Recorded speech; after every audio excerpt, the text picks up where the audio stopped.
Pois é, vocês sabem que começou uma tragédia. Houve a legalização do aborto na Irlanda por 66% da população que votou. Que coisa horrível. Houve também a aprovação do aborto na Câmara dos Deputados da Argentina e falta agora ela ser aprovada no Senado. Que tragédia! E aqui no Brasil? No Brasil, o povo é majoritariamente pró-vida, contra o aborto. Por isso, o aborto não tem chance de passar no Congresso Nacional. Os abortistas sabem disso e inventaram uma estratégia de fazer o aborto ser legalizado via Supremo Tribunal Federal. Um partido minúsculo, o PSOL, resolveu ajuizar uma ação, a ADPF 442, pedindo ao Supremo Tribunal Federal que reinterprete os artigos do Código Penal que incriminam o aborto, de modo a considerar que até 3 meses, ou seja, 12 semanas de gestação, o aborto não seria crime. A argumentação do PSOL é que a proteção da Constituição ao nascituro é tão pequenina no primeiro trimestre da gestação que proibir o aborto, impedir a mãe de matar o próprio filho, seria lesar o direito dela à privacidade, à autonomia, à liberdade, à saúde no sentido amplíssimo, etc, etc, etc. Obviamente, um argumento mais do que falacioso, mas este argumento tem muita chance de ser acolhido, porque ele já havia sido usado pelo ministro Luiz Roberto Barroso em um habeas corpus em favor de uma quadrilha de praticantes de aborto, e ele foi acompanhado na época pela ministra Rosa Weber, que atualmente é a relatora da DPF 442. E aí, o que nós fazemos? Quando nós estamos diante do Congresso Nacional, estamos diante de pessoas que dependem do nosso voto, que tremem diante do eleitorado. Mas quando estamos diante de ministros do Supremo Tribunal Federal, eles se sentem como se fossem deuses. Eles não dependem de nós para se manter no seu cargo, que é vitalício. Nós não nos elegemos porque eles foram nomeados pelo presidente da República, e nós fazemos pressão e eles não se incomodam, eles votam como querem. E foi assim que eles legalizaram o aborto de anencéfalos pela ADPF 54 e a união civil de homossexuais, a união estável de pessoas do mesmo sexo. O Supremo agora tornou-se um atalho fácil para conseguir tudo aquilo que o Congresso rejeita, porque a população não quer. É um absurdo, mas está para acontecer. E o que nós podemos fazer? Depois que o Supremo tomar a decisão, quem poderá fazer alguma coisa? Infelizmente, ninguém. Os Estados Unidos gemem e choram por causa da decisão de um tribunal iníquo que em 1973 resolveu, por 7 votos contra 2, no famoso caso Roe versus Wade, declarar que até 6 meses de gestação o aborto deveria ser praticado livremente e que as leis estaduais que o proibissem eram inconstitucionais. E usaram 2 argumentos. O nascituro não é pessoa, logo ele não tem direitos. A mãe é pessoa e tem direitos. Um deles, o direito à privacidade. Proibir o aborto nos 6 primeiros meses, segundo aqueles juízes, seria violar o direito da mãe à privacidade. Foi assim, num golpe de martelo, em 1973, que o aborto foi imposto aos 50 estados da Federação Norte-Americana. Que coisa terrível! Não houve uma lei do Congresso americano aprovando o aborto.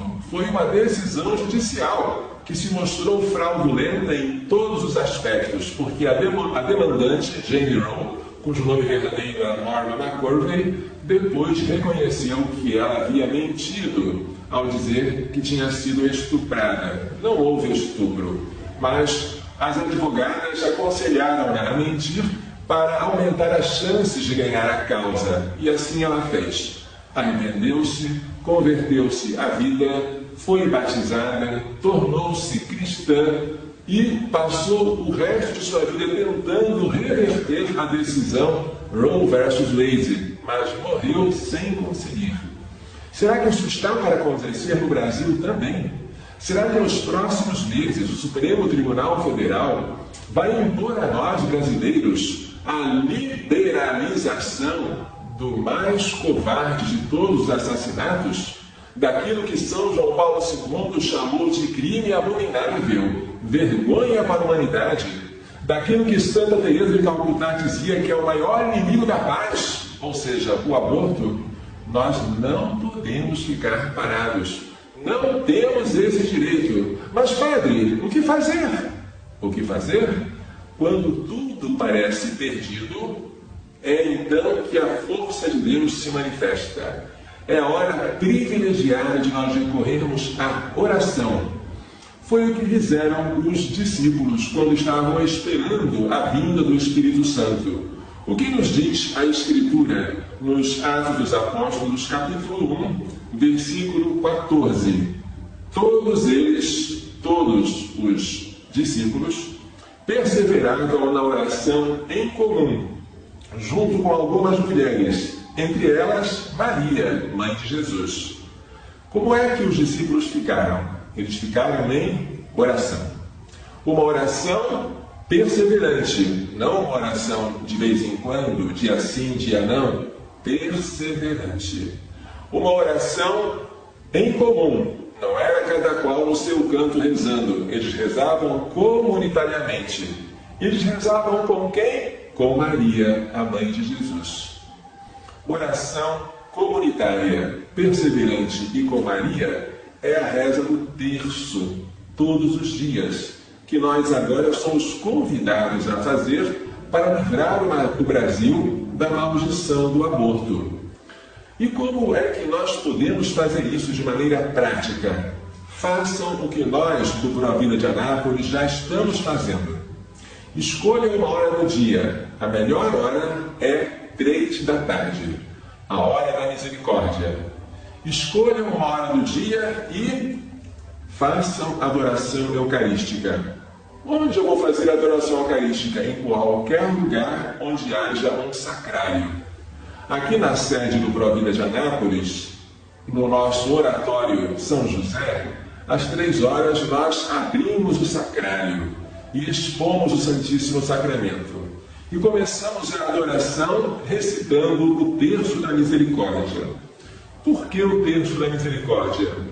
Porque este terço pede a misericórdia divina por causa do corpo, do sangue, da alma, da divindade de nosso Senhor Jesus Cristo oferecidos ao Pai e pela dolorosa paixão que Jesus sofreu em nosso favor.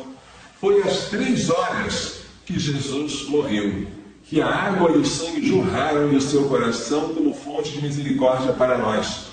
E Jesus diz a Santa Faustina: nessa hora conseguirás tudo para ti e para os outros.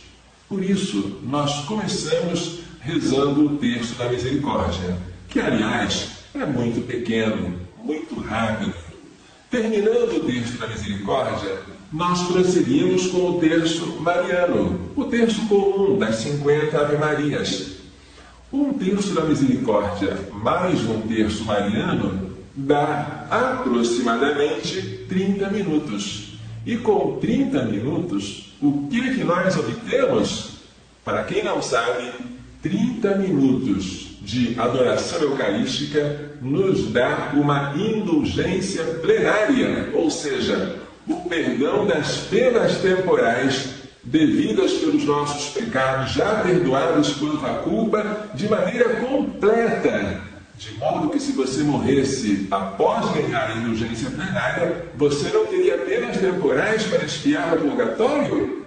E isto a Igreja concede, entre outras obras, a adoração eucarística de 30 minutos, nas condições de costume, ou seja, a confissão sacramental, a comunhão eucarística, o desapego a qualquer pecado, mesmo venial, e as orações na intenção do Papa, que podem ser um Pai Nosso e uma Ave Maria. Veja que coisa bonita. Às 3 horas da tarde, você rezar o Terço da Misericórdia, depois rezar o Terço Mariano, tão pedido por Maria Santíssima em Fátima para obter a paz, e o aborto é o maior inimigo da paz, e você obter, com esta oração, graça sobre graça, obter para si mesmo, ou para uma alma no purgatório, uma indulgência plenária, o perdão das penas temporais de todos os pecados. Que coisa maravilhosa! E se você fizer isso sempre, todos os dias, e se você chamar mais pessoas para fazerem isso com você, imitem o nosso exemplo, façam o que nós já estamos fazendo, mas façam com perseverança. Vamos fazer uma corrente de adoração eucarística. Padre, se não tiver jeito nenhum de você fazer uma adoração eucarística naquela hora, você pode fazer em uma outra hora, mas que dure também 30 minutos. Se nem sequer em outra hora você puder fazer, se na sua condição você estiver longe de qualquer igreja onde haja um Santíssimo Sacramento, você pode rezar o seu Terço da Misericórdia e o seu Terço Mariano, mesmo na ausência do Santíssimo Sacramento, porque você faz uma união espiritual, uma comunhão espiritual com Jesus. E Deus, que sabe da sua intenção e que sabe que você não vai porque não pode, não porque não quer, Ele vai acolher a sua oração. Mas, por favor, vamos rezar sempre. Vamos rezar unidos. Vamos rezar perseverantes. E vamos rezar com Maria. Porque a nossa luta não é contra os 11 ministros do Supremo. A nossa luta não é contra a carne e o sangue, já nos dizia São Paulo na carta aos Efésios, capítulo 6. Nossa luta é contra os espíritos malignos que povoam os ares. E para inimigos espirituais, usemos armas espirituais. O que o demônio ganha com o aborto? Ora, o demônio é o homicida desde o princípio. Seu maior desejo é matar a Deus, mas Deus é imortal. Quando não pode matar a Deus, ele tenta matar a imagem de Deus. Quando alguém quer matar uma pessoa, mas não consegue, coloca a imagem dessa pessoa na parede e lança dardos contra ela. Assim o demônio, que não pode matar a Deus porque Deus é imortal, investe contra o homem, que é a imagem de Deus. Por isso ele é o homicida desde o princípio. Mas entre os homens, quem mais reflete a imagem de Deus, quem melhor reflete a imagem de Deus, são as crianças. Por isso, de todos os homicídios, o preferido pelo demônio é o aborto. Estamos lutando contra Satanás e seus anjos, e não podemos esquecer as armas que a Igreja nos coloca à disposição. A oração em comum, perseverante, com Maria, se possível, diante do Santíssimo Sacramento. Mas não deixemos de rezar. Eu garanto que, se nós formos perseverantes, o maligno será derrotado. Depende de nós. Salve Maria.